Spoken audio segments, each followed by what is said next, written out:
자, 우리가 붙잡을 언약의 말씀의 제목은 성경이 말씀하는 은혜라는 제목입니다. 우리 백 집사님은 이미 성인이 돼서 미국을 가시고 시민권을 획득을 하셨어요. 그래서 뭐 그런 오해는 없겠는데 주로 이제 미국 분들이 한국에 와서 이제 한국 문화를 잘 모르잖아요. 그리고 한국말이 굉장히 어렵다고들 얘기를 해요. 한국말을 조금 이렇게 알아가는 그런 과정에 있는 미국 사람들은 이 한국말 때문에 굉장히 크게 놀란다고 그러더라고요. 뭐 예를 들면은 우리 어른들은 뜨거운 국물 마시면서 뭐라고 합니까? 아, 시원하다 그러잖아요. 뜨거운 국물 마시는데, 그리고 그 너무 힘들다 이런 걸 표현할 때 우리 어떻게 하죠? 아, 진짜 애 먹었어. 애를 먹었대요. 그리고 식당에 가면 주인이 그러잖아요. 얘야 여기 손님 받아라 막 이러잖아요. 그러니까 이게 미국 사람들은 이 말들이 이해가 안 되는 거예요. 손님을 던진단 말이냐? 뭘 받지? 막 이러는 거예요. 그리고 미용실에 가면 어떻게 하죠? 우리 그러잖아요. 앞머리 좀 죽여주세요 막 이러잖아요. 그리고 친구들끼리 식사 약속할 때 어떻게 하죠? 우리는? 야, 우리 저녁에 한번 밥 한번 때리자 이러잖아요. 그러니까 이런 것들이 이제 외국 사람들이 이해를 못하는 거예요. 그런데 마찬가지로 지금 한국과 세계교회 안에 굉장히 오해되고 있는 게 있어요. 그게 바로 뭐냐면은 은혜라는 말이에요. 은혜. 굉장히 많이 사용하는 단어가 은혜인데 정작 이 은혜가 지금 교회 안에 굉장히 오해가 돼 있어요. 자, 오늘 서론입니다. 본문 고린도후서 6장 1절에 하나님의 은혜를 헛되이 받지 말라. 여러분들, 은혜라는 말이 나왔어요. 은혜라는 말을 성경적으로 풀자면 우리를 향한 하나님의 사랑이거든요. 그럼 우리를 향한 하나님의 사랑이 도대체 뭡니까? 이따건 제가 말씀을 드리겠고, 이 은혜를 굉장히 지금 오해를 해버린 거예요. 그래서 하나님이 주시는 은혜가 아닌데 가짜 은혜를 진짜 은혜로, 또 하나님의 은혜로 착각해서 받고 그걸 잘못된 은혜인데 진짜 은혜로 이렇게 이해하는 분들이 많아요. 여러분들, 가짜 은혜, 잘못된 은혜를 은혜로 알고 자꾸 이렇게 하면은 인생이 헛수고가 돼버립니다. 그래서 정말 은혜에 대해서 오늘 좀 잘 알아야 되겠는데요. 첫 번째로 대표적인 가짜 은혜, 잘못된 은혜가 있는데 그게 바로 이제 하나님에 대한 착각에서부터 이게 시작이 돼요. 그게 신비주의적인 은혜입니다. 요한복음 4장 24절에 하나님은 영이시니, 자, 눈에 보이지 않는 하나님이 눈에 보이는 하나님으로 오신 분이 예수님이에요. 예수님이 직접 하나님의 성품, 이걸 좀 신학적인 용어로는 속성이라고 하는데 하나님이 누구신지에 대해서 말씀하신 거예요. 아주 간단하게 말씀하셨어요. 하나님은 영이시다. 우리 목사님들 신학할 때 이거 배워요. 신론이라 그래가지고 하나님이 어떤 분인가를 배우는데 신론에 있어서 가장 중요한 성경 구절이 이거예요. 그러면서 이걸 어떻게 푸느냐? 영이라는 것은 눈에 보이지 않는 거다. 영이라는 것은 체험할 수 없는 거다. 영이라는 것은 만질 수도 없고 느낄 수도 없고 우리 몸으로 절대 체험될 수 없는 거다 라고 배워요. 성경에서도 하나님은 영이라고 하시잖아요. 그런데 이걸 몸으로, 이 육신으로 자꾸 체험하려고 하는 걸 신비주의 은혜예요. 이게 지금 미국 교회뿐만 아니라 한국 교회가 심각합니다. 한쪽 눈이 어렸을 때 이제 사고를 당해가지고 실명을 했어요. 이제 한쪽 눈만 가지고 있는데 이 청년이 어느 부흥회 가면은 아주 신령한 목사님이 오시는데 그분 만나면 이게 나을 수 있다라는 소리를 들은 거예요. 그래가지고 이 청년이 이제 그 부흥회 간 거예요. 갔더니만 그 악기 동원해가지고 요란하게 막 찬양해가지고, 이 찬양이라는 게요, 음악이라는 게 영적인 겁니다. 그래서 비행기보다 더 빨리, 비행기보다 더 높이 이 사람들의 어떤 영적인 것들을 막 자극시킬 수도 있고 까란칠 수도 있고 그래요. 막 들떠놓고 막 하면서 막 이제 칼 시리즈 있잖아요. 니칼, 네칼, 시칼, 보칼 막 이러면서 막 하면서 이 부흥사가 갑자기 이제 안수기도를 해준다는 거예요. 이 청년의 한쪽 눈은 그래도 잘 보이는데 이 한쪽 눈, 이쪽 눈이 지금 귀신 들린, 못 보게 하는 귀신이 들렸기 때문에 이쪽 눈을 막 찔러대면서 막 기도를 한 거예요. 니칼, 네칼, 시칼, 보칼 하면서 막 한 거예요. 이 청년이 멀쩡하게 보이는 눈마저도 실명할 위기에 빠져버렸어요. 제가 간접적으로 아는 친구인데 이 친구가 그래서 교회 얘기만 하잖아요. 막 일을 가라. 이런 일들이 지금 교회 안에서 뭐 기도원 안에서 그냥 비일비재해요. 신비주의적인 은혜는요, 이거 왜 이 사람들이 여기 빠지냐면은 오래전부터 이상한 영적인 체험을 하는 분들이 있어요. 그리고 영적인 문제로 막 고통을 받는 분들이 교회를 딱 나왔어. 그런데 하필 빠지기 쉬운 함정이 이 신비주의예요. 그러니까 영적인 체험을 이미 본인도 모르는데 그게 영적인 체험인 일도 모르고 자꾸 하던 분이 교회에 나오니까 그걸 하니까 거기 쉽게 빠져버리는 거예요. 특히 제가 전도하면서 보니까 무당 집안 또 정신 문제로 고통받는 사람들은 희한하게 교회를 선택해도 꼭 신비주의 교회를 선택을 해요. 제가 현장에서 만난 어느 무속인이 한 명이 있어요. 이분은 무당이거든요. 근데 이분이 어느 날 교회를 나간다는 거예요. 그래서 제가 그분한테 아무 교회나 다니지 말고 제대로 복음 전하는 교회에 다녀라 얘기했는데 또 한 2주, 3주 지나서 또 길거리에서 또 만나는데 자기가 교회 나가서 하나님을 만났다는 거예요. 무슨 얘기인지 아시겠어요? 이 무당들은 귀신이 들락날락합니다. 영적인 체험을 제일 많이 한 사람들이 무당들이에요. 교회에 딱 나갔더니 하나님으로도 가장해가지고 전에는 조자룡 귀신, 뭐 처녀 귀신 하던 이 귀신이 마귀졸개 귀신이 하나님으로 또 둔갑해서 나타난 거야. 내가 하나님이다 하고 나타난 거야. 예. 그러니까 여기 껍벅 죽어요. 그래가지고 무당 때도 사람 막 알아맞추고 그랬거든. 막 은혜 받았다고 그러면서 막 또 알아맞혀. 그랬더니 얼마나 지금 교회가 한심하냐면 그 무당한테 또 교인들이 가가지고 점을 치듯이 우리 아들 대학 합격할 것 같아? 직장 어디로 가야 돼? 맨날 물어봐. 또 막 얘기를 해줘. 내가 하나님께 기도할게 하면서 막 알려줘. 이게 교회입니까? 이게 무당집입니까? 이게 지금 대한민국 교회 현실이에요, 지금. 두 번째입니다.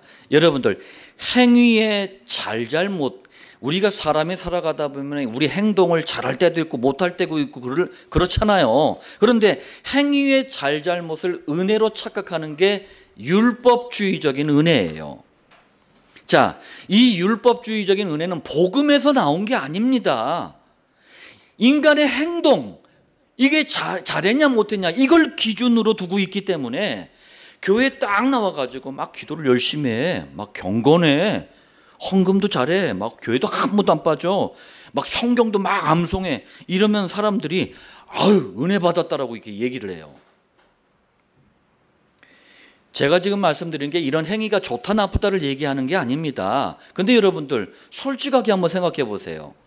이런 행위는 절간에 가도 할 수 있어요. 성당에 가도 할 수 있다니까요.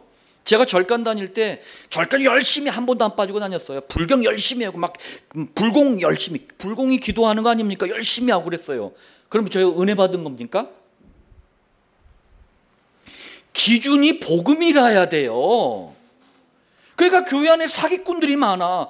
교회에 딱 나와가지고 막 이렇게 막 경건한 척 막 이러니까 사람들은 그게 행위를만 보고 막 은혜 받았다고 막 생각을 하니까 이게 신천지인지 뭔 줄도 모르고 막 넘어가. 그러다 나중에 큰 사건이 터지는 거예요.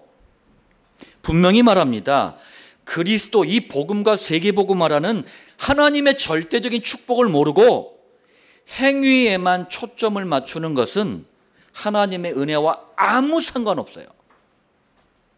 세 번째로 인간의 인간의 의로움이라는 게 있어요. 뭐냐면은 막 윤리, 봉사, 도덕, 구제, 사랑, 막 경건, 거룩, 이게 인간의 의로움이에요. 하나님의 의가 있고 인간의 의가 있는데 인간의 의를 막 강조해. 이걸 은혜라고 착각하는 걸 종교적인 은혜라 그래요. 여러분들 한번 교회들 한번 보십시오. 저희 임마누엘 교회는 그런 기준이 없어요. 제가 부교육자를 섬기던 교회들 보면은 전부 기준이 뭐냐. 어떤 사람이 교회에 딱 나왔어. 딱 나오니까 갑자기 술 담배를 딱 끊어. 그럼 뭐라고 하느냐. 아, 은혜 받았대. 아닙니다. 그게 종교적인 은혜라니까요. 절간에 가도 담배 끊어요. 성당에 가도 술 끊는다니까요. 또 저 사람은 교회 다니더니만 거짓말도 안 한대. 너무 순수하고 착하대. 은혜 받았대. 아니라니까요. 절간 다니시는 분들이 훨씬 더 순수해요. 이런 것들은 알라를 믿어도 나와요. 자칭 하나님 문선명 믿어도 나온다니까요. 안상홍증인의 하나님의 교회 가보세요. 얼마나 거룩한데, 얼마나 경건한데, 자칭 보혜사 성령 이만희 믿어도 나와요. 네 번째입니다. 또 육신적인 일들이 잘 풀리는 거, 이걸 은혜로 착각하는 걸 육신적인 은혜라고 합니다. 지금 대한민국 교회 교인들이 제일 많이 착각하는 은혜 중에 하나가 또 이 육신적인 은혜예요. 예를 들면 일이 잘 풀린대, 막 돈도 잘 번대, 좋죠. 병이 낫대, 대학에 갔대, 성공했대, 출세했대, 좋죠. 그런데 이런 것들을, 이 육신적인 일을 잘 되는 걸 은혜로 착각하는 걸 육신적인 은혜라 그래요. 예수님은 이런 것을 뭐라고 표현했냐면 떡이라고 그랬어요. 떡이라는 걸 신학적인 용어로 뭐라고 하냐면 일반 은총이라 그래요. 무슨 얘기냐? 불신자든 성도든 열심히 애쓰고 노력하고 힘쓰면 돈도 벌어요. 병도 나아요. 대학도 가요. 출세도 해요. 이건 떡이에요. 떡. 필요 있다 없다 얘기를 하는 게 아닙니다. 떡입니다. 떡은 언제든지 또 배가 고파. 이게 나에게 참된 행복을 주는 게 아니라는 얘기예요. 반대로 떡이 좀 안 되잖아. 이 떡이 안 되잖아요. 그럼 은혜가 없대. 사단이 사람들을 속이게 만든 가짜 은혜, 잘못된 은혜에는 성령님의 인도와 역사가 없어요. 사단이 역사하기 때문에 빨리 빠져나오지 않잖아요. 나중에 이게 큰 문제, 큰 실패가 돼버린다니까요. 우리가 현장에서 만나는 교인들이 바로 이런 분들이에요. 엉뚱한 은혜, 잘못된 은혜, 가짜 은혜 속에 있다가 우리를 만나는 거예요. 그러니까 왜 그런지조차도 몰라. 내가 왜 문제를 만났는지 진단도 못해. 예. 자, 여러분들 서론의 말씀을 좀 기억하시면서 본론 첫 번째입니다. 전도자 바울과 그 전도팀들이 세운 교회가 고린도 교회예요. 우리 본문이 들어있는 고린도 후서가 들어있는 이 고린도 교회가 시간이 지나면서 많은 문제가 생겨났어요. 그런데 여러분들 알아야 될 것은 고린도 교회의 문제는 과거의 문제가 아니에요. 21세기 지금 현대의 한국과 전 세계 교회의 문제가 고린도 교회의 문제입니다. 왜? 성경은 우리에게 본보기로 주신 거예요. 과거의 말씀이 아니라 지금 우리에게도 해당되는 말씀이에요. 자, 첫 번째입니다. 이 고린도 교회를 바울과 전도팀들이 제2차 전도 여행 때에 세운 교회예요. 얼마나 중요합니까? 정확한 복음을 가지고 세운 교회였단 말이에요. 그런데 시간이 흐르면서 바울이 이 교회를 떠나서 또 다른 교회를 막 세우고 전도 사역을 할 때 다른 사람을 사역자로 세웠는데 이 고린도 교회가 문제 속으로 막 들어가 버린 거예요. 문제가 너무 많아. 그래가지고 바울이 피를 토하는 마음으로 편지 2개를 써서 보냈어요. 편지 2개를. 그게 고린도 전서, 고린도 후서예요. 고린도 전서 후서에는 교회를 칭찬하는 내용이 아니에요. 교회의 심각한 문제를 진단하고 여기에다 답을 주는 게 고린도 전서 후서예요. 그러면 두 번째입니다. 어떤 문제들이 있나 한번 보세요. 21세기 지금 교회 문제라니까요. 한번 보시기 바랍니다. 1장부터 3장까지 교인들이 파벌을 막 만들어. 쪽파, 대파, 양파, 파벌을 만들어서 막 싸워. 막 시기하고 분쟁을 해. 또 4장 이번엔 또 사도 바울이잖아요. 바울의 그 사도 직분을 가지고 시비를 걸어. 야, 내가 분명히 봤거든. 왜냐하면은 예수님이 공생의 활동을 본 분들이 그때까지 다 살아 있었어요. 그러니까는 내가 분명히 봤는데 사도는 딱 저 12명인데 왜 네가 사도라 그래? 이렇게 시비를 거는 거예요. 5장, 교회를 나왔는데 불신자 때 가지고 있던 습관을 아직도 못 버려. 불신자들은 그때 고린도 지역에 있던 불신자들이요, 우상 숭배할 때 막 근친상간, 이 성적인 타락이, 이 섹스 문제가 심했거든요. 또 6장, 교회 안에 교인들 사이에서 분쟁이 벌어졌으면 여러분들 하나님의 말씀으로 그걸 해결을 해야 돼요. 그런데 이걸 가지고 세상 법정에 가가지고 고소 고발을 해버려. 판결을 내려달래. 제가 전도 때문에 상록경찰서에 어느 이제 형사님을 만나게 됐어요. 이제 아는 분 소개로 이분을 좀 만나달라 그래 만났는데, 이 형사가 저한테 탄식을 하더라니까요. 목사님, 요즘 교회들, 목사님들, 장로님들, 우리 교인들 이거 왜 이럽니까? 아무것도 아닌 문제를 가지고 다 고소고발을 해버려. 그래가지고 또 경찰서 안에 이제 출두하잖아요. 고소고발 했으니까 출두하면은 막 목사님, 장로님 서로 삿대질 해가면서 서로 막 싸운대. 경찰서 안에서. 형사하고 범죄자만 있는 게 경찰서 아닙니까? 거기서 목사님들 막 교인들하고 싸우는 거야. 자기도 교회 다니면 너무 창피하대. 이게 과거의 문제가 아닙니다. 7장, 독신, 이 배우자가 없는 사람을 독신이라고 그러잖아요. 또 이혼, 별거, 결혼, 이런 다양한 부부관계 문제들이 시끄러웠어요. 8장, 우상 앞에 드렸던 재물, 바쳤던 재물, 이거 먹어야 되냐 말아야 되냐, 이것 가지고 또 싸웠어요. 9장, 바울의 사도 직분을 또 이게 또 다른 차원에서 또 시비를 걸었어. 야, 베드로는 자기 마누라랑 같이 다니는데 너 왜 마누라 없이 다녀? 또 시비를 건 거예요. 10장, 우상 숭배 문제, 제사 문제 때문에 또 시끄러웠어요. 11장, 의미나 축복을 완전히 놓쳐버렸어. 뭘? 성찬식. 여러분들, 성찬식에 의미가 있잖아요. 축복이 있잖아요. 이걸 놓쳐버리고 형식화가 되어버린 거야. 자, 그리고 이렇게 많은 문제가 고린도 교회 안에 있었는데 그중 가장 심각한 문제가 뭐냐면 바로 가짜 은혜, 잘못된 은혜의 문제였어요. 특히 12장부터 14장은요, 여러분들 그리스도 안에서 주신 걸 은사라 그래요. 은사라는 표현. 은사라는 게 뭐예요? 오늘날 한국 교회가 특히 이게 다 미국 교회에서 건너온 거야. 은사라는 걸 어떻게 이해를 해버렸냐면 신비주의식으로 이해를 해버린 거야. 막 몸이 막 뜨거워지고 후끈후끈하고 막 랄랄라 쎄쎄쎄하고 막 이렇게 이해를 해버린 거야.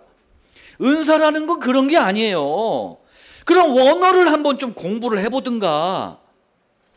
하나님께서 전도와 선교를 하는데 우리는 연약하잖아요. 그러니까 거기에 필요한 힘도 주시고 기능도 주시고 지혜를 주시는 걸 은사라 그래요. 그런데 이걸 갖다가 막 이제 신비주의식으로 해석을 해버리고 하니까 12장, 내 은사가 더 세다, 내가 더 은혜를 많이 받았다, 내 영빨이 더 세다, 말도 안 되는 싸움을 하고 있었어요. 그게 12장이에요. 13장, 사랑장이라고 하는데 13장을, 왜냐하면 사랑은 언제나 온유하며 막 이런 게 나오는데 그 사랑이 육신적인 사랑 얘기를 하는 게 아니에요. 아가페 사랑이에요. 아가페가 뭡니까? 하나님이 우리를 향한 그리스도, 그 그리스도가 아가페 사랑의 핵심입니다. 그래서 13장을 여러분들 잘 이해를 하려면 복음이란 단어로 바꿔서 읽으면 이해가 빨라요. 특히 13장 13절에 얘기합니다. 바울이 믿음, 소망, 사랑, 이 세 가지는 항상 있다. 그런데 그 중에 제일은 사랑이라. 무슨 말이에요? 사랑을 복음으로 바꿔보세요. 세상의 모든 건 다 변해도 복음은 완전한 사랑, 최고의 은혜, 최고의 은사다, 그 말이에요. 14장, 이게 이제 문제가 되는 거예요. 제가 아까 얘기했잖아요. 고린도 전서 후서는 교회를 칭찬하는 얘기가 아니라니까요. 심각한 문제에 대한 비판하는 얘기라니까요. 14장에 뭐가 나오느냐? 방언이 나와. 그런데 이 방언이 한국말로 똑같이 번역을 해서 방언인데 두 가지 방언이 여기서 나오는 거예요. 이제 미쿡에서 오신 분은 잘 아시겠네. 이게요, 칭찬하고 더욱 하라는 방언은 텅스라고 해놨어요. 텅스. 쉽게 얘기하자면은 정확한 그 나라, 그 지역의 언어를 텅스라 그래요. 우리가 혀로 얘기하지만 다 알아들을 수 있는 말이에요. 그건 하라고 얘기를 했어요, 14장에. 그런데 하지 말라, 절대 하지 말라 비판한 게 뭐냐? 귀신이 주는 말이에요. unknown tongues. unknown tongue. 이게 뭡니까? 못 알아듣는 거예요. 지금 미국과 대한민국 교회가 unknown tongue을 갖다가 방언이라고 알고 있는 거야. 성경에서 말하는 방언은 unknown tongue이 아니에요. tongues예요. 사도행전 2장의 방언도 15개 나라의 정확한 말이에요. tongues예요. 그런데 이걸 갖다가 구분하지 않고 똑같이 방언이라고 번역을 했기 때문에 사람들이 이제 착각을 하는 거야. 이걸 막 하라고 그러는 줄 알아. 거기서 보면 하지 말라라고 하고 어떤 건 하라 그래요. 똑같이 방언이라고 해놨는데 다른 거라니까요. 자, 이렇게 보세요. 12장, 13장, 14장 세 장에 걸쳐서 가짜 은혜, 잘못된 은혜를 계속 얘기를 한 거예요. 무슨 얘기입니까? 고린도 교회 안에 지금 잘못된 은혜, 가짜 은혜 문제가 심각하다는 거예요. 15장 부활이 없대 이제. 16장 돈이 아까웠는지 헌금 가지고도 말이 많아. 그러니까 바울이 짜증이 났어요. 그래가지고 야, 헌금은 미리 준비해서 드리고 입으로 절대 생색내지 마라. 네가 뭐 얼마를 했네 뭐 그런 말 하지 마라. 자, 여러분들 21세기 한국 교회 안에도 지금 똑같은 문제들이 있어요. 자, 그렇다면 두 번째입니다. 그러면 우리가 이거 알아야 되지 않겠습니까? 성경이 말씀하는 은혜가 도대체 뭡니까? 성경이 말씀하는 은혜. 여러분들 1000만 명 아니 수십억 명이 맞다고 해도 성경이 아니라면 아닌 거 아닙니까? 성경이 있는 대로 따라가야 되는 거 아닙니까? 우리가 왜 교회 다녀요? 성경이란 근거 때문에, 우리 기준 때문에, 그것 때문에 다니는 거 아닙니까? 자, 성경이 말씀하는 은혜는 유일해요. 딱 하나라는 얘기예요. 완전해요. 부족함이 없다는 얘기예요. 절대적인 은혜예요. 무엇과도 비교할 수 없다는 말이에요. 그럼 그게 뭡니까 도대체? 요한복음 1장 14절에 말씀이 육신이 되어 우리 가운데 거하심에, 무슨 말이죠? 말씀으로 역사하시던 하나님이 인간 구원을 위해서 직접 사람의 아들로 오셨다. 왜? 그리스도의 일을 위해서. 그분이 누구예요? 예수님이에요. 그러면서 뭐라고 합니까? 그 안에는 은혜와 진리가 충만하더라. 성경이 말씀하는 은혜는 예수님 그 자체를 은혜라 그래요. 혼동 좀 하지 마세요. 성경이 말씀하는 은혜를 정확하게 체험한 바울은요, 제자 디모데에게 이렇게 고백합니다. 디모데후서 2장 1절, 너는 어디 안에? 그리스도 예수 안에 있는, 다른 데는 없어요. 그리스도 예수 안에 있는 은혜 가운데서 강하고, 은혜의 출처, 은혜가 나오는 곳은 그리스도밖에 없어요. 다른 데서 받는 건 다 가짜입니다. 바울은 그리스도의 은혜가 얼마나 중요했던지 에베소서 2장 8절에 너희는 그 은혜에 의하여 믿음으로 말미암아 구원을 받았으니, 무슨 말씀이죠? 그리스도의 은혜가 먼저 주어지면 그리스도를 믿는 믿음이 생기는 거예요. 그때 구원을 받게 된다는 말이에요. 그리스도의 은혜는 구원을 받는 은혜예요. 성경이 말씀하는 은혜는 유일한 은혜, 완전한 은혜, 절대적인 은혜입니다. 그 은혜가 바로 그리스도이신 예수님이에요. 그리스도를 그런데 모르는데 부흥회 가가지고 랄랄랄라 해가지고 혀가 꼬였다? 그게 가짜 은혜입니다. 그리스도와 아무 상관없는 은사 집회 갔는데 힌두교에서 귀신을 체험하는 방법이 입신이에요. 성경에도 입신이라는 말은 없어요. 신학에도 입신이란 말이 없다니까요. 왜 교회에서 자꾸 입신을 해? 성경에 없다니까. 신학에도 그런 거 없다니까. 힌두교에서 귀신을 체험하는 방법이 입신이라니까. 왜 입신하냐고 자꾸. 그게 잘못된 은혜입니다. 두 번째예요. 그럼 성경이 말씀하는 은혜, 이 그리스도가 도대체 무슨 말이에요? 여러분들, 인류의 조상, 인류의 대표자 아담 이후로 이 땅에 태어나는 모든 사람에게 대물림되어 있는 문제가 있어요. 그 문제를 본질적인 저주 문제라 그래요. 우리 질 자체가 저주받게 돼 있다 그 얘기예요. 태어날 때부터 행복하려고 태어난 게 아니고 저주받으려고 태어났다는 얘기예요. 저는 잘 몰랐어요. 저희 부모님들이 참 훌륭하신 분이에요. 열심히 사시고 남들한테 인정받고, 그리고 다른 사람한테 요만한 해코지도 하는 걸 너무 싫어하셨어요, 저희 부모님들이. 그런데 저희 가정에서 늘 제가 어렸을 때 보니까 늘 싸워. 그냥 막 상 뒤집어지고 뭐가 막 날라다니고 깨지고 막 그냥 막 욕설이 오고 가고, 그러면서 저는 상처를 받았어요. 저희 어머니 아버지도 그럼 뭐 어떠냐, 따로따로 이렇게 혼자 계실 때 보면 저희 어머니도 막 우시고, 그때는 이게 다락이라 그래가지고 올라가서 거기 가서 저희 어머니가 30분 1시간 동안 막 신세한탄하면서 우시더라고. 저희 아버지는 또 술 한잔 하시고 오면 저희들 붙잡고 또 보면서 제 손을 딱 잡더니 우시더라고. 눈물이 뚝뚝 제 손에 떨어지더라고.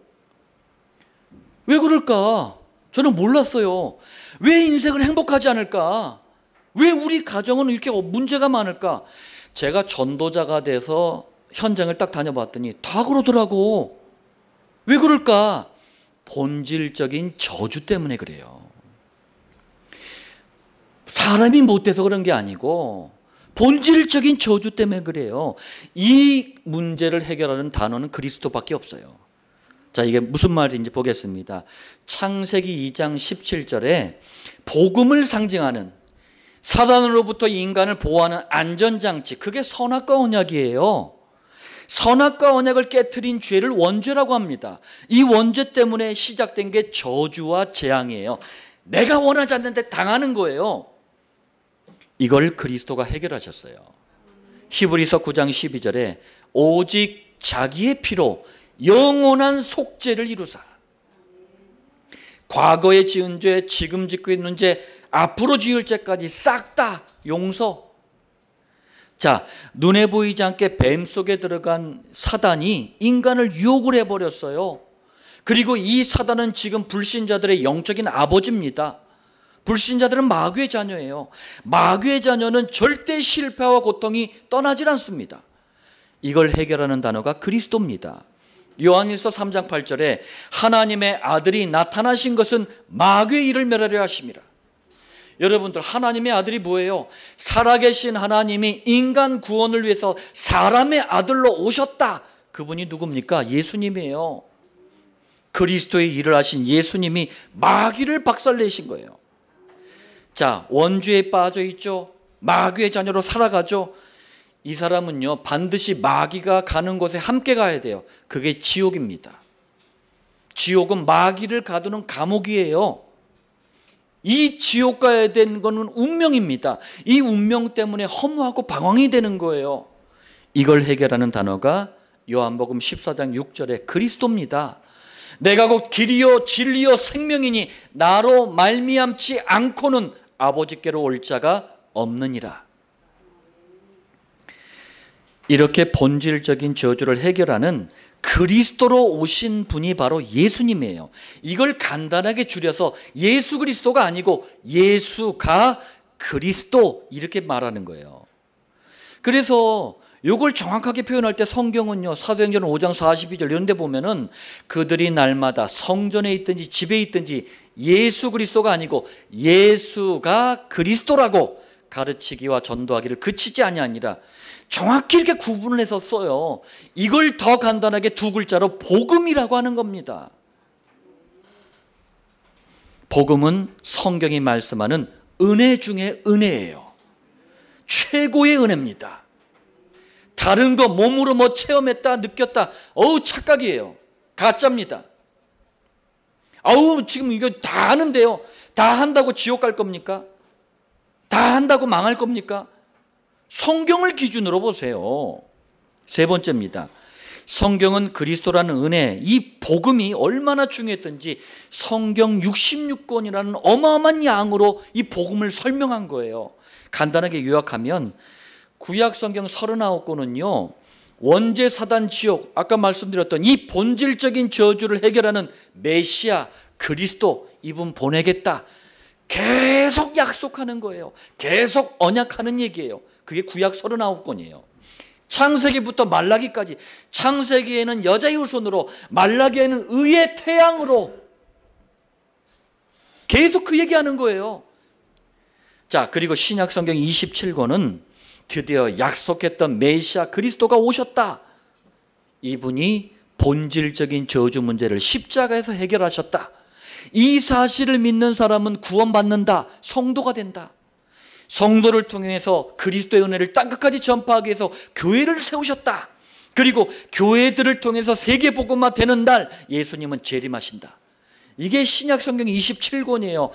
마태복음부터 요한계시록까지 그 얘기하는 거예요. 마태복음에는 뭡니까? 그리스도가 오셨다. 요한계시록은 뭡니까? 근데 그분은 재림하시고 영원한 천국으로, 그리고 불신 영혼들은 영원한 지옥으로. 이게 끝이에요. 성경이 말씀하는 은혜는 유일합니다. 다른 은혜는 없어요.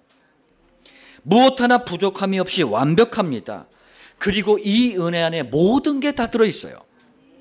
그 은혜가 바로 예수가 그리스도라는 복음이에요. 그렇다면 가장 정성적인 은혜를 받는 모습은 어떤 모습이에요? 복음을 발견하고 고백하고 체험하고 누리고 증거하는 게, 그게 바로 은혜 중에 은혜라는 사실을 믿으시길 바랍니다. 소천하신 저희 아버지가 복음을 저를 통해 듣기 전에는, 제가 신학을 한다고 하니까 늘 뭐라고 말씀하셨냐면은, 야, 절대 너 신비주의 해라. 신비주의 해야지 교회가 부흥한다. 신비주의 해야지 목사가 편안하게 목회를 한다. 왜? 신비주의 하면 사람들이 막 몰려들거든. 몸으로 체험을 하니까 몰려드는 거예요. 막 몰려들거든. 그래야지 너 목회 인생 편하다. 저희 아버지가 그랬어요. 저를 통해서 복음을 듣고, 저희 또 복음에 대한 또 체험도 있으셨거든요. 그런 다음에 저희 아버지가 늘 뭐라고 말씀하셨냐면, 한국교회 큰일 났다. 너무나 잘못된 가짜 은혜, 잘못된 은혜가 판을 치는구나. 한탄하셨다니까요. 은혜 중에 은혜를 받으면 정상이 돼요. 지극히 바르게 됩니다. 본론 세 번째입니다. 여러분들, 성경과 교회사를 보면 성경이 말씀하는 예수가 그리스도라는 이 복음의 은혜를 받은 우리 믿음의 선배들은요, 싹 다 하나님께 귀하게 쓰임받는 일꾼이 됐어요. 인격이 뛰어나고 지식이 많고 배경이 좋은 게 아니고, 성경이 말씀하는 은혜를 받으면은요, 누구나 다 하나님께 귀하게 쓰임받는 일꾼이 된다니까요. 첫 번째로 한번 보겠습니다. 예수가 메시아 그리스도다, 이걸 가장 잘 알았던 구약시대 인물이 다윗이에요. 다윗이 시편이 총 150편입니다. 왜 편이라고 얘기를 하냐면 시기 때문에 그래요. 히브리어로 보면은 그게 다 운율이 맞춰진 시예요. 시. 번역을 해놓으니까 시 같지 않게 보이지만 시입니다. 그게 150편인데 그 중에 절반 75개의 시편을 다윗이 썼어요. 그럼 시편 75개를 딱 보면 뭐가 있느냐? 1000년 후에, 자그마한 10세기 후에 오실 그리스도의 탄생, 성장, 십자가의 고난, 죽으심, 부활, 재림, 싹 다 예언이 돼 있어요. 무슨 얘기예요? 다윗은 그리스도의 은혜를 받았다는 얘기예요. 다 예언이 돼 있다니까요. 1000년 후에 오실 분을 예언한 거예요. 그리고 가장 뛰어난 임금, 지금도 이스라엘의 국기가 이게 별 모양으로 되어 있잖아요. 그게 다윗의 별이라 그래요. 가장 위대하게 생각하는 임금이에요. 그리고 그때 당시 이스라엘의 영광을, 이스라엘의 이 하나님이 함께하는 이스라엘의 축복을 전 세계 증거하는 증인이 됐습니다. 이스라엘 영토가 가장 넓게 확장된 때가 그때예요. 자, 또 두 번째입니다. 이분은 반대로 인생의 밑바닥에 있었어. 또 성격도 옛날에 저 같았어요. 아주 더러웠어. 불같은 성격이야. 제가 그랬어요. 여러분들 말씀 전할 때 제가 세게 얘기하잖아요. 그게 옛날 성격이라서 그래. 불같은 성격이었어요, 제가. 그리고 이분은 굉장히 무식을 자랑했어. 무식이 통통 튀었어. 그리고 고기 잡는 어부가 운명인 줄 알았어. 그분이 베드로예요. 그런데 마태복음 16장 16절의 고백처럼 예수님이 여호와 주시구나, 예수님이 그리스도이시구나, 살아계신 하나님의 아들이시구나, 이걸 깨달은 후부터 예수님의 수제자, 캡틴이야. 그리고 초대교회 리더, 전도자, 순교자, 싹 다 좋은 건 다 갖다 붙였어. 베드로의 인격이나 수준을 보면 절대 이런 자리에 설 수 없었어요. 세 번째, 자, 아주 뛰어난 분 한번 소개해 드리겠습니다. 세상 배경을 한번 보세요. 시대적인 학자, 그때 당시에 가말리엘이라는 분이 있어요. 이분은 성경의 이름까지 나와요. 사도행전에. 가말리엘이라는 분의 수제자였어요. 그리고 바리새인 중에 바리새인, 이 말은 바리새인들을 가르치는 젊은 교수라는 뜻이에요. 바리새인이요, 얼마나 대단한 분들이냐면 행정고시, 사법고시, 먼 고시 다 합한 것보다 더 뛰어난 능력을 가진 분들이 바리새인이에요. 그런데 그 바리새인들을 가르치는 젊은 교수였다니까요. 자, 그리고 출생한 곳이 당시에 3대 문학도시가 있어요. 그 중에 하나가 길리기아 다소입니다. 자, 그리고 가장 영광스러운 시민권이 당시에는 로마 시민권이었어요. 지금도 미국 시민권 따기기 정말 힘들거든요. 그거보다 10배 어려운 게 로마 시민권이었어요. 자, 세상의 배경을 딱 보면 완벽한 남자예요. 그러나 이 좋은 배경을 가지고 뭐 했느냐? 고작 복음의 핍박자였어요. 복음의 원수였어요. 그 사람이 바울이에요. 그런데 그리스도이신 예수님을 만나고 빌립보서 3장을 통해서 그리스도 말고 세상에서 추구했던 모든 것들을 뭐라고 고백했느냐? 배설물이라 그랬어요. 죄송한 표현입니다만 똥 오줌을 배설물이라 그래요. 자, 하나님은 그리스도를 아는 바울을 통해서 신약 성경 14권을 기록하게 하셨어요. 그리고 성경적인 전도인 목장을 통해서 곳곳마다 교회를 세우게 했고 로마 복음화의 기초를 놓게 합니다. 자, 결론 말씀드리겠습니다. 말씀 받는 모든 성도는요, 고린도후서 6장 2절 이 말씀을 꼭 기억하시길 바랍니다. 보라, 언제? 지금은 은혜 받을 만한 때요. 보라, 중요한 걸 강조할 때마다 성경은 보라 그래요. 지금은 구원의 날이로다. 지금 그리스도의 은혜를 최고로 누리시길 바랍니다. 그럼 여러분들, 성경이 말씀하는 은혜, 이 그리스도의 은혜를 정상적으로 체험하는 방법이 뭐죠? 첫 번째입니다. 신비주의에 잡히게 만드는 부흥회, 은사 집회 가지 말고 가장 정상적인, 가장 성경적인 은혜만 선포되는 강단 말씀에 집중하시길 바랍니다. 매주 강단 말씀에는요, 유일한 은혜, 완전한 은혜, 절대적인 은혜, 곧 예수가 그리스도라는 은혜만 선포됩니다. 그러니까 예배에도 성공하라는 거예요. 두 번째, 강단 말씀을 그냥 귀로만 듣지 마시고 강단 노트에 꼭 기록하시길 바라요. 강단 노트에 기록한 말씀을 여러분들 삶의 현장에 6일 동안 삶의 현장에 가지고 가서 하루 중에 가장 편안한 시간에 묵상하세요. 그걸 정시기도라고 합니다. 정시기도는 성경이 말씀하는 은혜를 개인적으로 체험하는 가장 개인적인 시간이에요. 세 번째입니다. 이 두 가지가 되어지면 이때부터 일어나는 일이 있어요. 우리 여기 증인들이 있잖아요. 강단 말씀에서 선포된 그리스도의 은혜가 내 삶의 세밀한 부분까지 인도하시고 역사를 하셔요. 무슨 말이냐? 갈급했던 문제에 해답을 줘요. 막혔던 부분에 응답을 줘요. 이것을 말씀의 성취라 그래요. 이러면은 자꾸 옆에 있는 사람들에게 좋으니까 말하게 돼 있어요. 그럼 여기에 반응하는 사람들을 지속해서 이 은혜를 들을 수 있도록 장소로 안내하는 거예요. 그걸 목장이라 그래요. 목장은 강단 말씀을 통해 받은 그리스도의 은혜를 삶을 통해서 체험하게 해주는 가장 성경적인, 가장 정상적인 방법입니다. 여러분들 성경이 말씀하는 은혜를 체험하시길 바랍니다.